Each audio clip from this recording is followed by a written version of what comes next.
है कि तेजस्विनी जो है वो कोशिश लगातार कर रही है कि मैं किसी तरीके से अपने आई को मना लूँ। वो सास है उसकी, अब एक तरह से वो उसकी आई ही बन चुकी है। घर वालों ने तो कह दिया है कि भाई अब ये तेरी पहली परीक्षा है, जा मना ले अपनी सास को।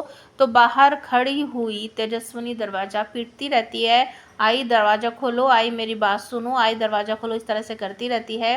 पीछे उसके नील भी खड़ा रहता है, सारा परिवार वहीं खड़ा रहता है और दरवाजे के बगल में खड़ा हुआ जो ऋतुराज है वो मुस्कुराता रहता है। तो तेजस्विनी बार बार कहती रहती है, आई आप तो मुझे बेटी भी नहीं मानते और आप तो मुझे बहू भी नहीं मानते। चलो कोई बात नहीं, आप मुझे बहू नहीं मानते, कोई बात नहीं, आप मुझे अब बेटी तो मान सकते हो, कुछ तो मान कर आप बाहर तो आओ, आप मेरी बात तो सुनो, आप गेट तो खोलो।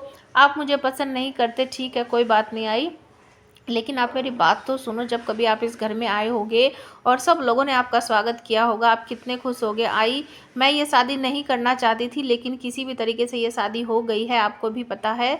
तो मैं अब इस घर की बहू बन गई हूँ, तो आप एक बार बाहर तो आओ। आप मुझे आशीर्वाद नहीं देते कोई बात नहीं, लेकिन आप एक बार कमरे से बाहर तो आओ। आई आप जो कहोगे मैं आगे वही करूँगी, आप जैसा कहोगे मैं हमेशा वैसा ही करूँगी, आप एक बार बाहर तो आओ। तो इस तरीके से जब बातें बोलती रहती है तेजस्विनी, तो नील की आई आकर गेट खोल देती है।